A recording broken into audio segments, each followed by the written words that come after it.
Welcome to another in the series of foreign policy conversations with the Perth US Asia Center. I'm delighted today to be able to sit down for a conversation with the Western Australian defense advocate, Rear Admiral Raydon Gates. Now, to those here in Western Australia, Raydon really needs no introduction.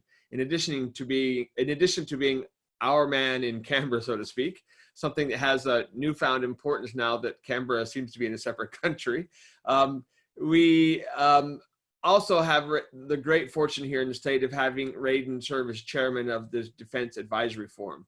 But what many of you may not know, if you haven't looked back at his experience, he has an incredibly distinguished career in the Australian Navy in particular, but also in the private sector.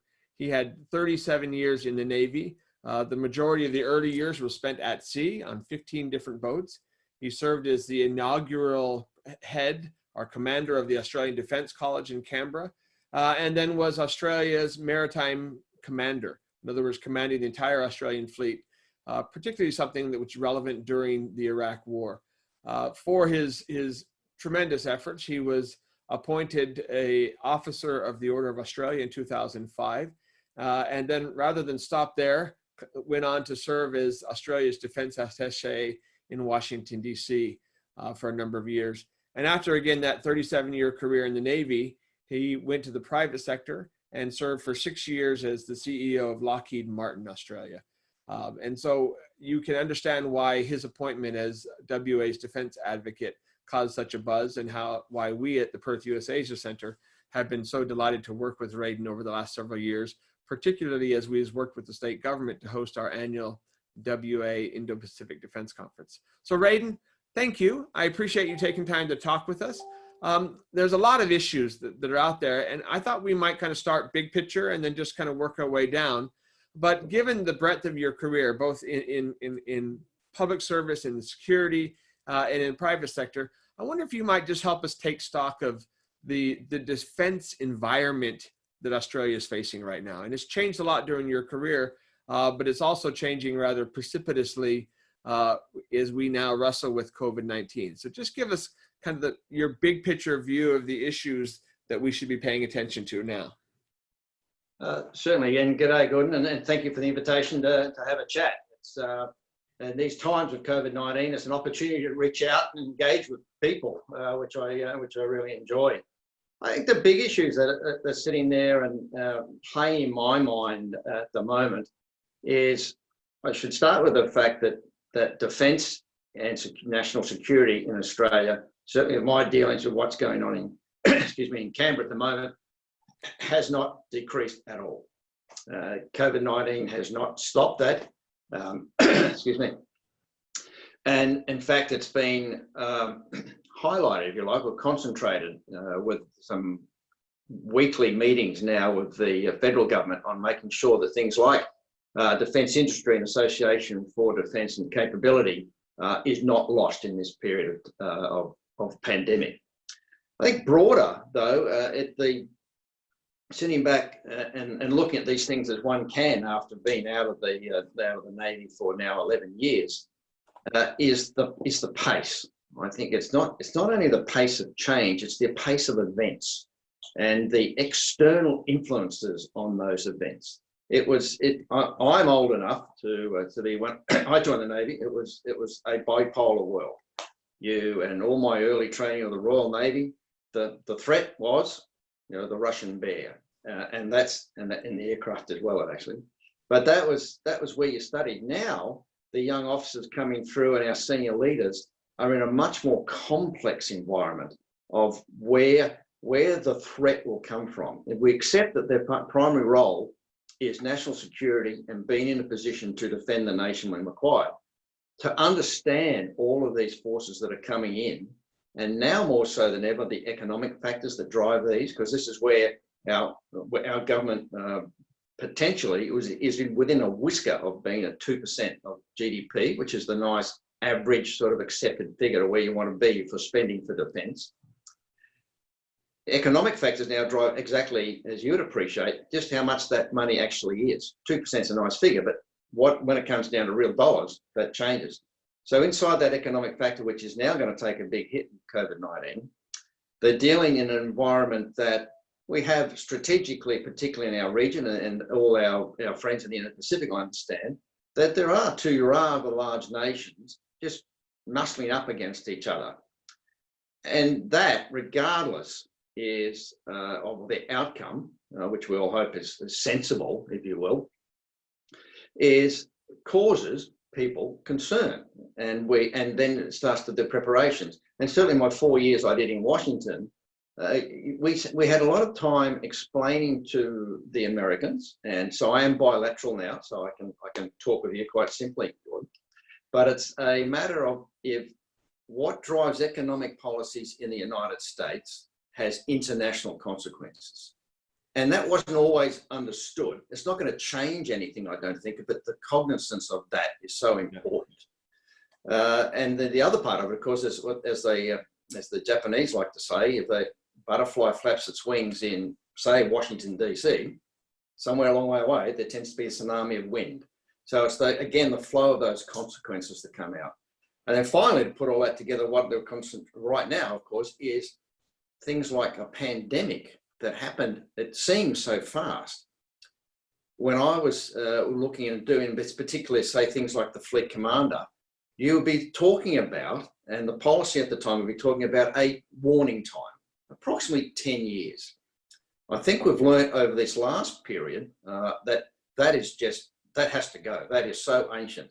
Our warning times for whatever is now much more reduced. Therefore, we need to be a lot more ready, a lot more capable to deal with whatever comes along. And when I say we in that context, Gordon, I'm talking about not only the Australian Defence Force, I'm talking about Australia and particularly defence industry in a way of being a capability to what we call a part of a fundamental input to that capability. So all of that's now playing around. Well, thanks. I want to get to the industry bit of this in just a moment, particularly with your industry experience. But you referenced the pace of change. I'm struck from a previous conversation that we had that had we been talking, 6 months ago, had we been talking 4 months ago, we would have been talking about climate change and bushfires and the change environment. We might have been talking about Brexit. And it seems like the world really is shifting in a really much more rapid, volatile manner than it had in the past. But defense seems to have much longer term planning horizons than you might have if you were a small mom and pop business, or even if you're looking at something like healthcare. You got to think long term. So how did you in the past in your policy roles, and how does defense deal with that volatility which you address? How do we do that? It's challenging, isn't it? It's one of the things that's just natural with defence, and I can put on my Navy hat at the time.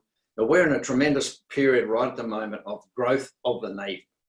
The Navy's complexity and size of the fleet will probably increase by about 50% across the next 2 decades.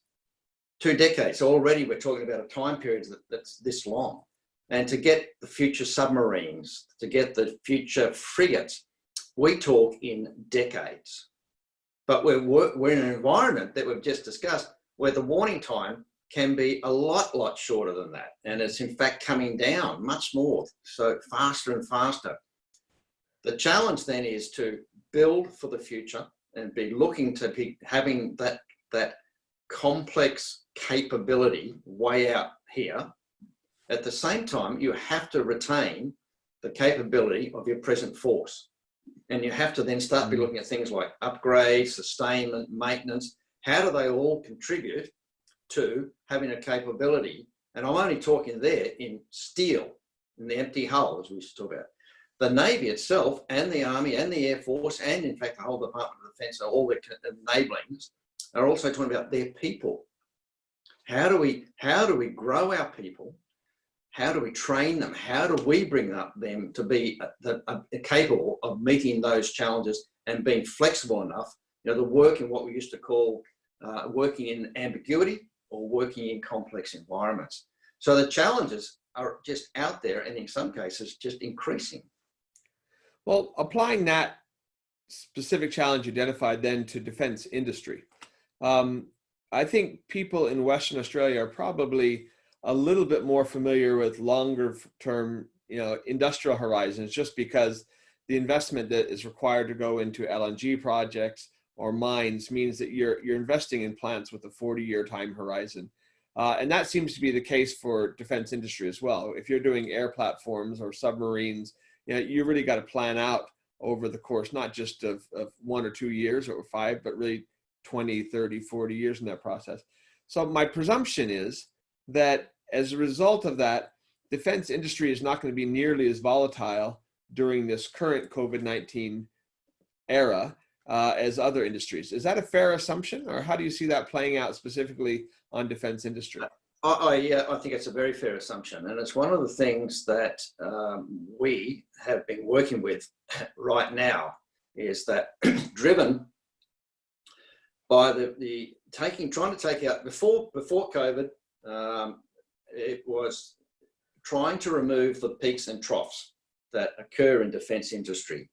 And this particular government has put into place things like a continuous ship build. Now, we have not, in the past, we have not had that. We're still, I think, and I'm putting on my defence industry hat now, working on what does that really mean? Does that mean we're going to be building a ship all the time, and therefore what pace do we have to build the ships?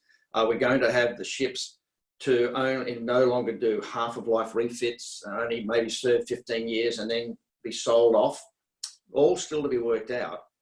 But it means that for people in industry, and this is across Australia, despite the fact that the 2 shipbuilding hubs are in Adelaide and Perth, as you know, but building something as complex as a warship, and I can add as complex as a joint strike fighter, putting on my old Lockheed Martin hat, or even now updating and upgrading our army across this board. That is an Australian-wide, that's a national endeavour. So one of the things that, just to divert a little bit, one of the things that coming out of this COVID-19 is, do we as a nation, do we as an economic power, small p, understand the complexity that goes with, or the importance of going with national sovereignty, national resilience? And I'm sure that that's something that we can discuss. But it's a matter then of the industry has been, as I mentioned earlier, that the conversations I'm having at the moment, as all the defence advocates, and every state has a defence advocate. When this originated, when the government, this present government, different prime ministers, different defence ministers, different defence minister of industry, spoke about how they increased the capability of the Defence Force by ensuring that the defence industry was able to be part of it, and invested, and stated they were investing $200 billion across the next decade. Now we're 2-3 years into that decade, and I can tell you that that generated an awful lot of interest of our other companies, not only American companies, the other what we call prime industries, from Europe and from the United Kingdom particularly. That is a big investment. And people, the states all said, oh, okay, got it. I'm not sure I quite understand how I get part of this. How do I build my industry up to assist in that being part of the new requirements for defence industry? And that's where each of the states and territories then lent to some great people, grey-haired people like myself. I don't include you in that, Gordon, but yeah. Grey-haired. I'm working on it. I'm working on it. But it's just to help and advise the government. So I work directly to Minister Papalia, the Minister for Defence Issues, as a strategic advisor, and also as a conduit between industry and defence, and a explainer of how defence works, and that's challenging, to defence industry, and try to get companies to understand that they are part of defence industry just because they're not making bombs or bullets, but if they're a welder or if they're building wharfs or if they're servicing all these, they're part of defence industry. So trying to get an understanding within the state of just how complex that is and how all these industries are making contributions. At the moment, we're working very hard with the federal government to make sure during this COVID-19 period that those small and medium enterprises, those ones that were the crucibles of innovation and the ones that thrive, and you mentioned mum and pop, the mum and pop shops that allow us to, the primes, to complete their requirements. And we're ensuring that there's cash flow down to them from the federal government, fitting straight to the primes primes feeding straight to these subcontractors in record times. Just as an aside, the Commonwealth is now paying the primes their invoices within 2 days. And that is driven purposely to keep defence industry functioning. One of the reasons so to keep as an economic stimulus. But the end of this, right back over here, is we need to maintain a capable defence force. I want to, towards the end of our conversation, come back to that question of jobs, which is going to be on the mind of every government, both state and national, I think, coming forward. But I first wanted to tease out something you mentioned several times, and that is this question of sovereignty. Could you explain a little bit more? What are you thinking about? Is that just security of supply chains, the ability to make sure that we can get the right materials that we need for our defense? How do you see COVID-19 impacting or playing out on that issue of sovereignty as you were mentioning it or highlighting it? Well, because you just keep asking challenging questions, and again, that's a real challenge. But it has come home to, I'm going to say, to Australia, that if you suddenly don't have the ability to be building, to be making your own face masks or your personal protection equipment in a COVID-19 environment, I think there was only one company in Australia that was doing that now. There was a realisation that some of these things we do need to be able to retain in Australia. Personal protection equipment, medical supplies, etc., etc. Bringing that into a defence context, and as one that we had been working, we, again, industry and government, had been working on for some time, well before COVID-19, this has just brought it home to us, how critical it is. So what we need to have is a sovereign capability, is have, I think behind sovereign capability is sovereign resilience. We have to be strong enough that regardless of the situation internationally, that we can meet and keep Australia secure, safe, and fed, and healthy. So, and with energy, etc., etc. So I think you're going to find a stronger review by federal government, by state governments, and by organisations. What more can we do here in Australia? In the defence space, you're looking at particularly simple things straight up, like fuel and keeping enough fuel in Australia. Do we have enough capability to make the steel? Yes, our new ships are going to be built with Australian steel. Do we have the welders? Do we have the ability to train the welders? Then you start to look at things like ammunition supply. Then you come back to your talk, what you said about supply lines. How much are we getting from overseas? What we're getting from overseas, can we produce that in Australia?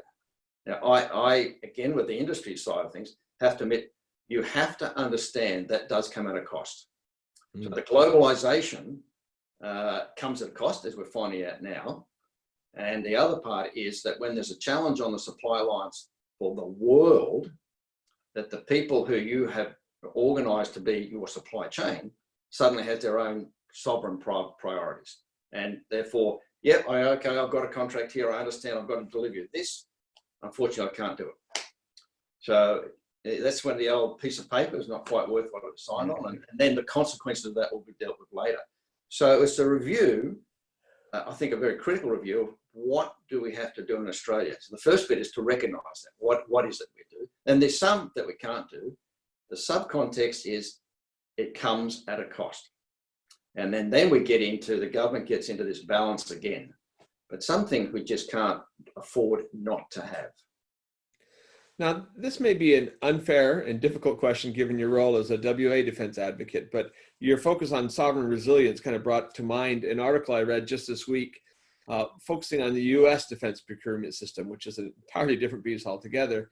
And they made the case that on the one hand, the success of spreading out capabilities throughout the United States and different states has been successful in garnering political support. So the F-35 actually procures parts from I think 36 different U.S. states. I was going to say 35, yes. Yeah, and so as a result, every member of Congress and every senator in the United States wants to make sure that program keeps going because it is tied to jobs in their state. And so you're noting that every state in Australia now has a defense advocate. That seems to be a good thing because obviously it gives us more of that sovereign resilience we're talking about. But is there not a bit of a tension? Isn't there a bit of a risk that then defense decisions become driven by, politics and jobs? And it seems to be a little bit of a tension there that the U.S. is facing right now in terms of whether or not they keep legacy platforms primarily for political reasons rather than strategic reasons. Wouldn't happen in Australia at all. That's the right thing to say. No, it is a tension, right? It's not a black and white issue. There's always tensions there, right? It's and it's real. You see that the investment that states are prepared to make to get certain parts of the defence industry into their state. Rheinmetall and the land forces vehicle, and Queensland is a great example. Now you can understand from the government's perspective, the state government, is that this is jobs, and you keep saying it, but it's also with the jobs and the jobs and the jobs becomes things such as research and development much more in their university space. So then you're getting the scientists involved, the students, more students taking on STEM subjects, which is critical for the defence industry, like a lot of other industries. You're getting the subcontractors who suddenly get jobs around that space that's being built in Queensland. That's going to be the land test area, land building area, etc. And you're getting more apprenticeships. You're getting skills through those sort of things. So each state wants to obviously get into that sort of area where they can be a developer or a leader in some of those areas.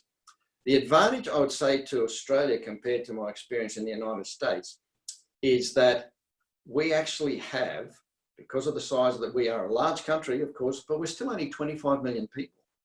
So there is right now more work to go around than Australia can get on and do with. So it can be shared. And I can say to you that certainly the defence advocates, because majority of us are ex-military, we've known each other for 30 plus years. And the majority of us are all here in Canberra. So when we talk, we try hard, and maybe Minister Papalia shouldn't hear this, but we try hard to take a national perspective at the same time as promoting our state. It's just because we've been in the game of national defence for all our careers. Well, so it's that I think you are correct, and you've identified a real practice.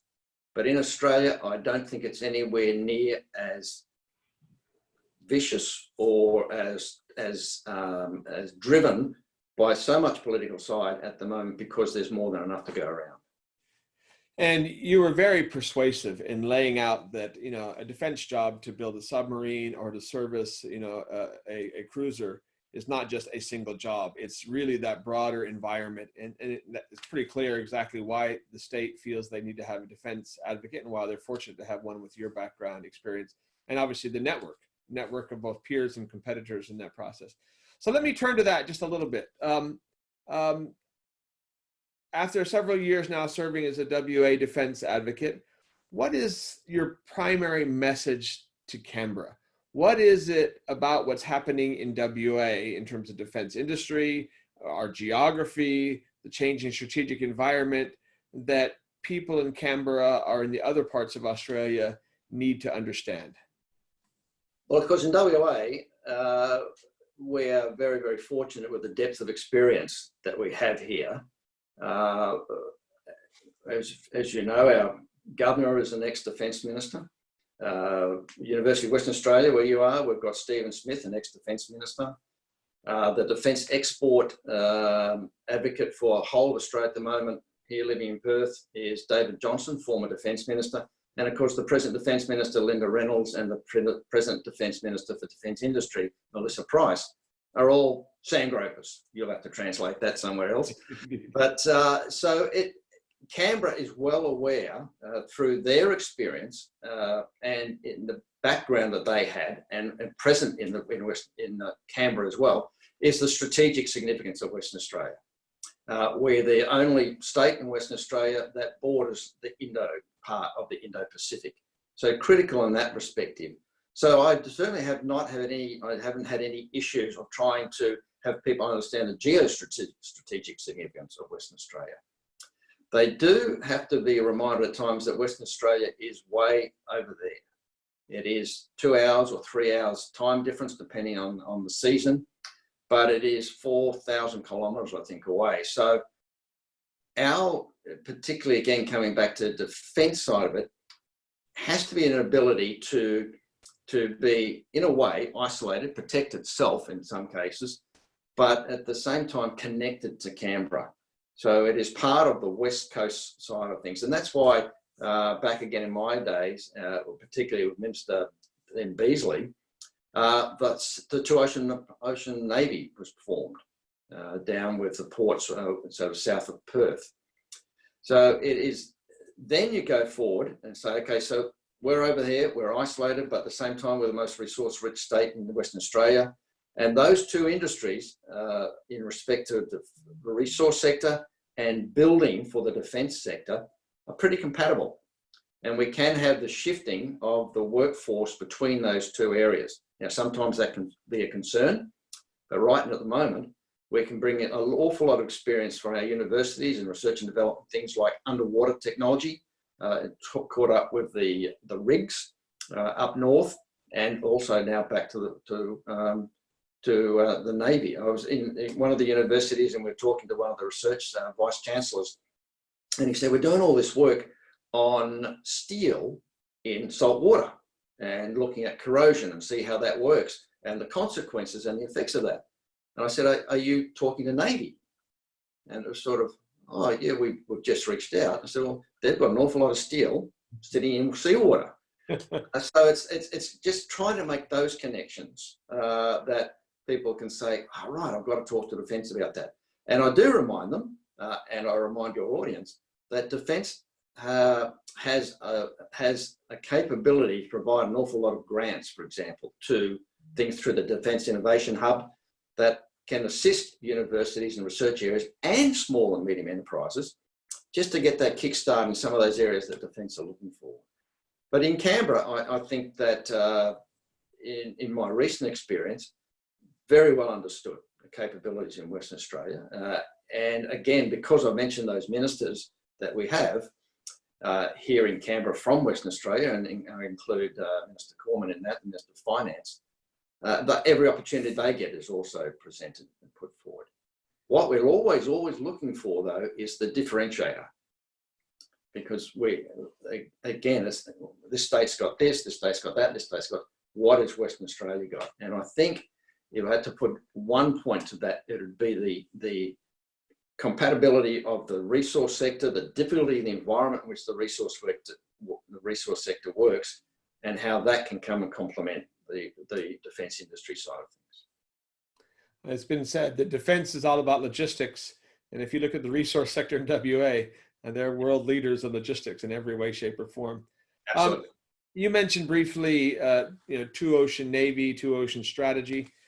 You recall last August, we hosted the second annual WA Indo-Pacific Defense Conference. This is a WA Defense West state government initiative, which the Perth US Asia Center has supported from its inception.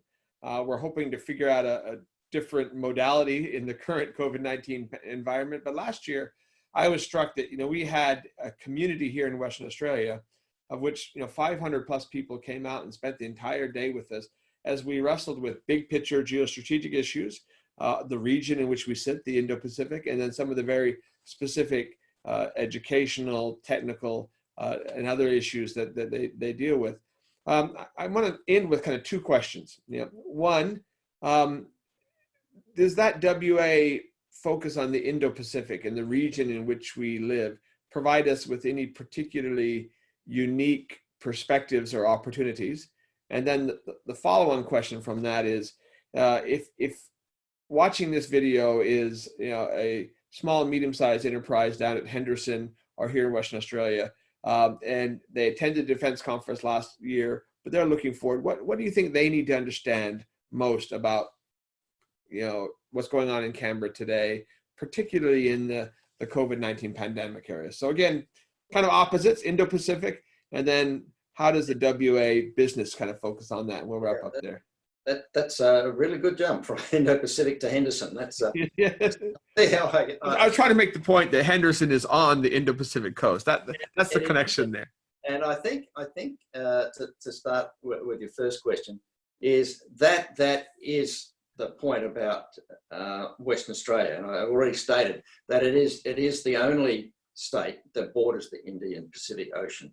And the work that certainly the work that I do at the moment with the government in what we call the Defense West part of the area, I really appreciate what our relationship with the US Asia Pacific Centre and that particular Indo-Pacific Conference and what can be done there. And as you said, the second one, 500 people. That was superb. And what really impressed me was that we had 500 people at the start of the conference, and at the end of the conference, we had 500 people.